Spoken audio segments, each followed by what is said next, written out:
Hello students, welcome to AIMS India online classes. This is a chemistry session. In this, we are discussing about a chapter classification of elements and the periodic table. In this session, we are going to say about Mendeleev's periodic table. In the earlier sessions, we have seen some earlier classifications where scientists they have tried to classify the elements into different groups and batches. Now we are going to say about Mendeleev's periodic table. Mendeleev arranged the elements known at the time in a chart in a systematic order in the increasing order of their atomic weights. He divided the chart into 8 vertical columns known as groups. Each group is divided into A and B subgroups. So what he has done? He written all the available elements on the small cards and he arranged those cards in the increasing order of their atomic weights. Then the elements which are getting the similar chemical properties are written one down to another. In that way, after arrangement, he found totally elements are arranged in the 8 vertical columns. He called those as groups, and each group is subdivided into 2 subgroups A and B. Each column contained elements of similar chemical properties. It is said that elements in a group have similar properties and elements along periods have different properties. So, when elements are written in the increasing order of their atomic weights, the elements with the similar chemical properties are written in one column. So, that column he called as one group. Now, we can say the elements in a group are having similar chemical properties and the elements in a period may have different properties. The periodic law. Based on Mendeleev's observations regarding the properties of the elements in the periodic table, a law known as periodic law of the properties of elements was proposed by him.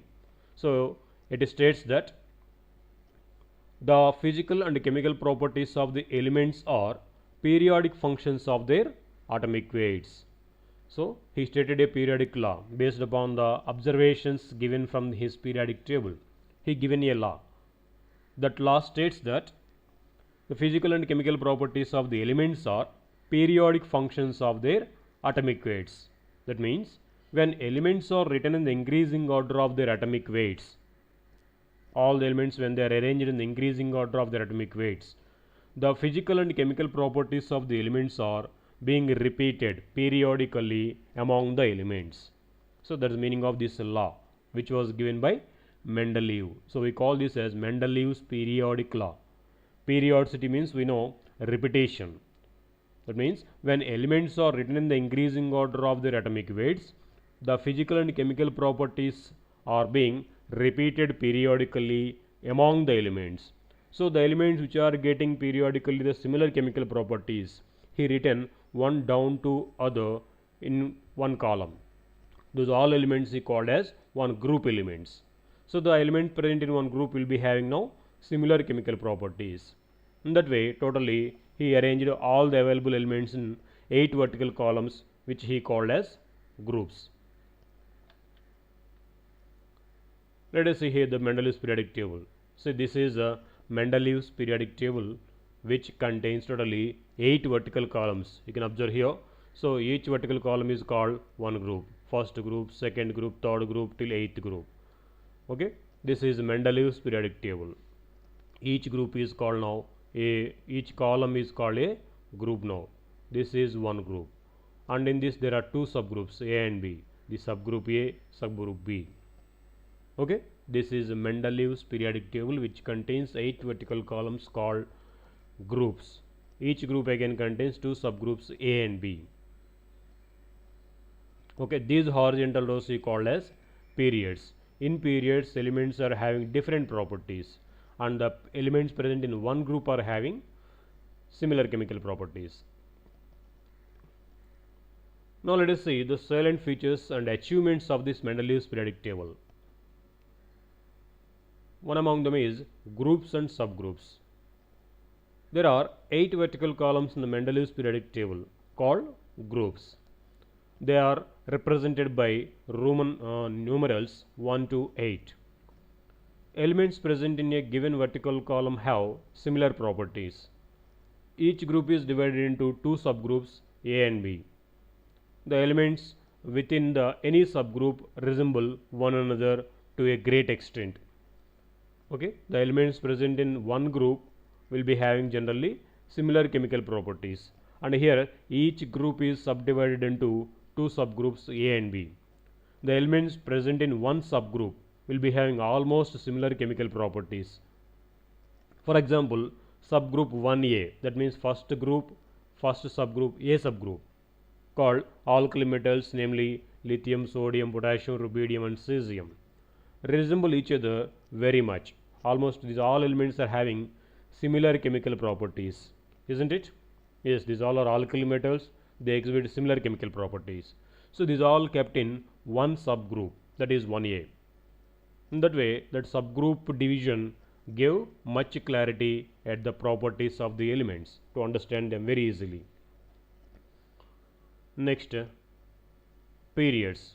The horizontal rows in the Mendeleev's periodic table are called periods. There are 7 periods in that periodic table, which are denoted by Arabic numbers 1 to 7.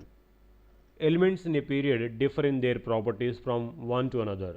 So there is no similarity between the properties of the elements in a period from left to right.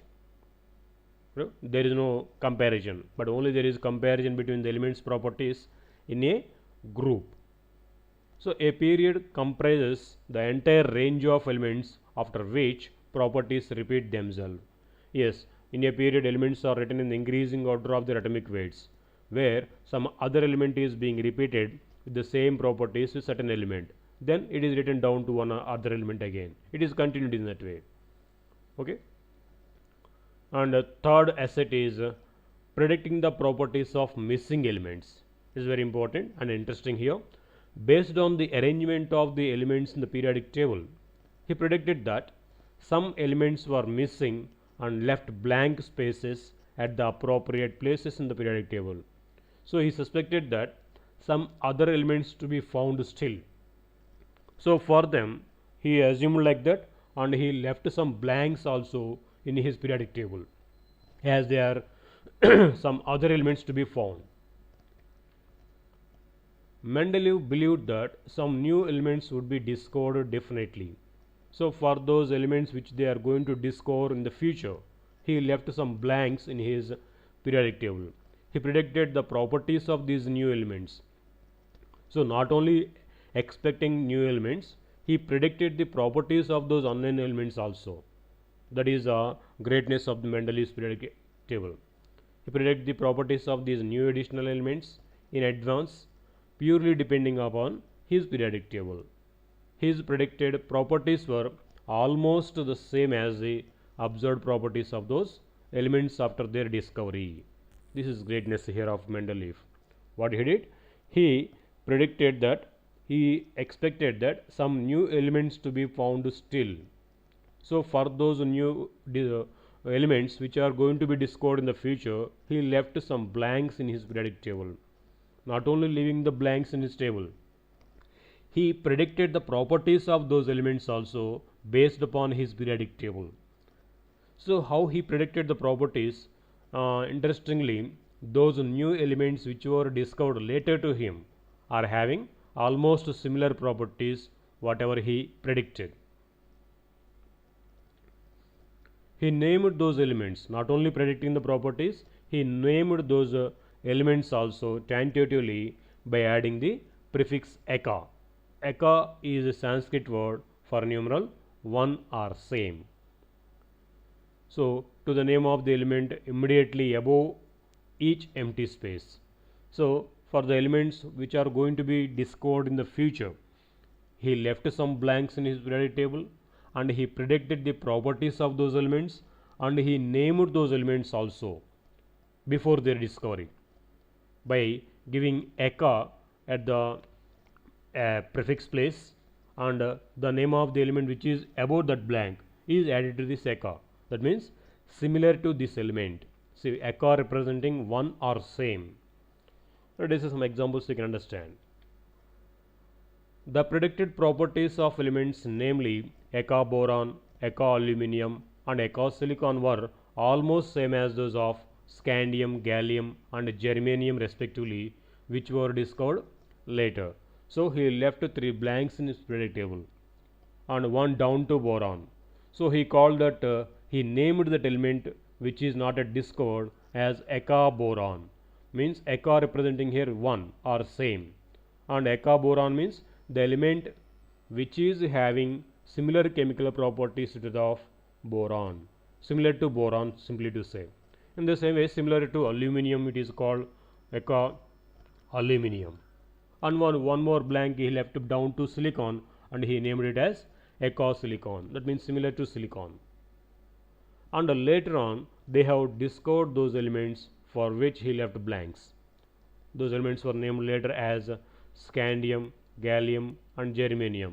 So this scandium is having almost similar properties to that of Eka boron element, which was predicted by Mendeleev, and gallium is having similar properties to that of Eka aluminum. Similarly, germanium, which is resembling the properties of Eka silicon, which was predicted by Mendeleev. Okay. Do you know what Mendeleev said about the melting point of Eka aluminum? Yeah, it is one more interesting point here about Eka aluminum, which we are calling now as gallium. Gallium is actually a solid metal, but if I hold it in my hand, it will melt. So Mendeleev told about Eka aluminum or gallium as, if I hold it in my hand, it will melt like a magic, because actually gallium is a metal at room temperature, but if it is heated to a temperature above 30 degrees Celsius temperature, it starts melting. Okay, the melting point, because the melting point of gallium or Eka aluminum is 30 degrees, 30.2 degrees Celsius temperature. We know our body temperature will be around 37 degrees. So if you take a small piece of gallium into your palm or hand, it starts melting because it is crossing its melting point. So we can say gallium is a solid at room temperature, but it starts melting just above the room temperature. But at normal temperature there is already existing one liquid metal. What is that? We know as it is mercury. And the next element which converts into liquid at very low temperatures is gallium, that has melting point just above the 30 degrees Celsius temperature. So this was found by Mendeleev. So he told that if I hold in my hand, this gallium starts melting. Next feature in this Mendeleev's periodic table is the correction of atomic weights. The placement of elements in Mendeleev's periodic table helped in correcting the atomic masses of some elements like beryllium, indium and gold.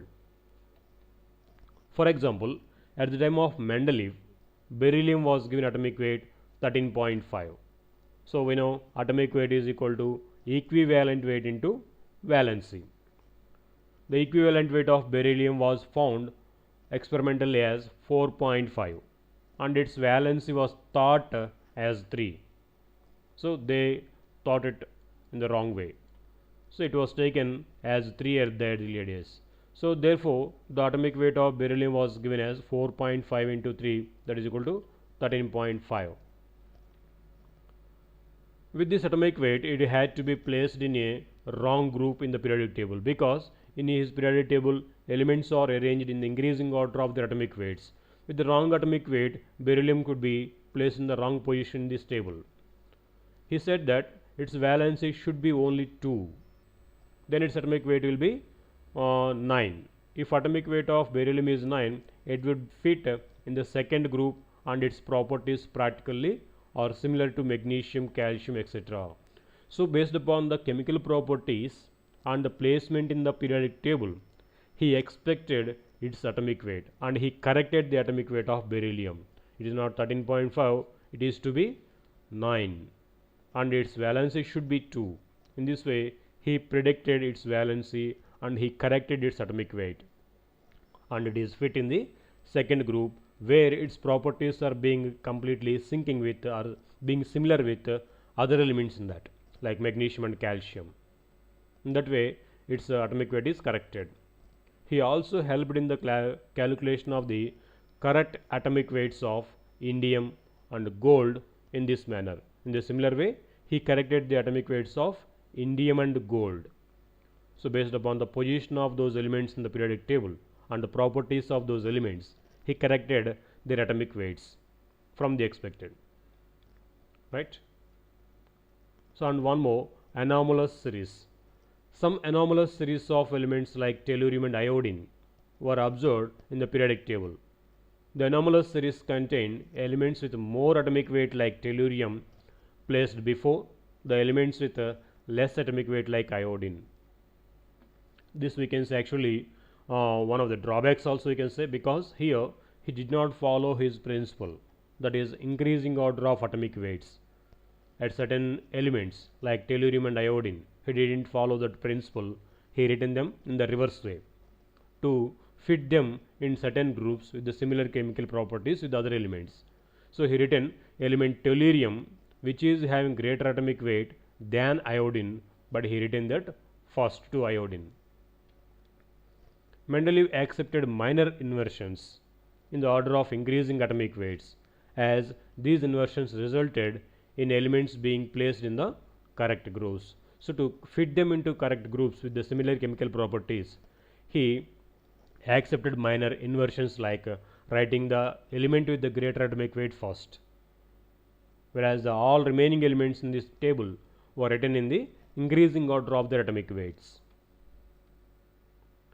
So, it was the extraordinary thinking of Mendeleev that the chemist to accept the periodic table and recognize Mendeleev more than anyone else as the originator of periodic law.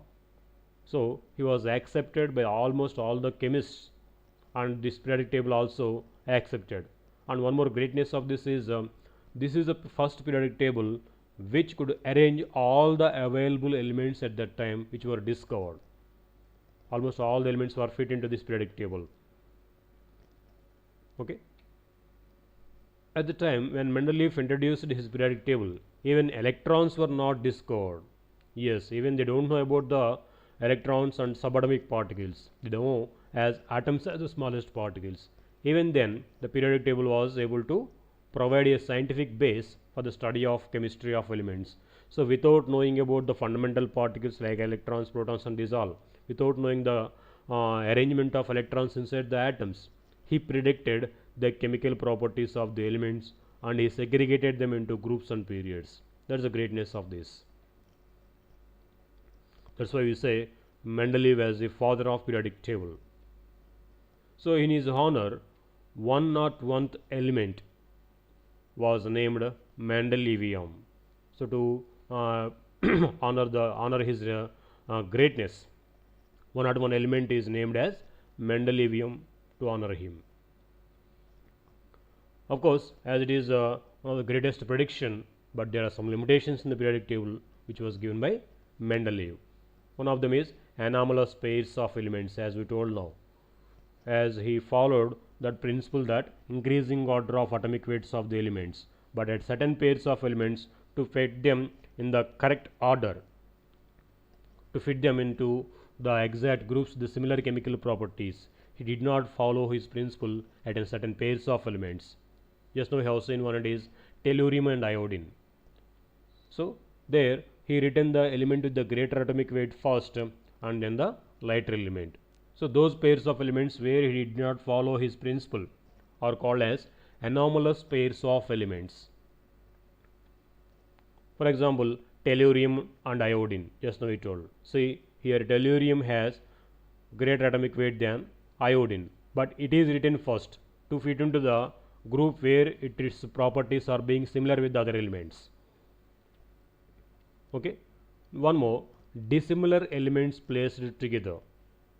There is one more confusion. Elements with the dissimilar properties are placed in same group as subgroup A and subgroup B. For example, alkali metals like lithium, sodium, potassium are of 1A group have little resemblance with the coinage metals like copper, silver, gold of 1B group. Actually, these all come under first group elements. Of course, two subgroups. But the elements of first A group, like lithium, sodium, potassium, which are called alkali metals, which are very highly reactive metals. Whereas if you see the elements present in the 1B group, copper, silver, gold, least reactive metals. So they have very less resemblance, but they are kept in one column. This is one of the disadvantages. So similarly, if you see chlorine of 7th A group and manganese of 7th B group, these two are in the same group, 7th group. Of course, they are in two subgroups A and B, but these do not have any resemblance in their properties, where chlorine is a non-metal and manganese is a metal, but both are in the same 7th group. So this is one of the disadvantages in the Mendeleev's periodic table. Elements with the dissimilar properties kept in one group. Okay, that is about Mendeleev's periodic table. Thank you for watching our video. Please subscribe our YouTube channel AIMS Today for latest updates on recorded videos.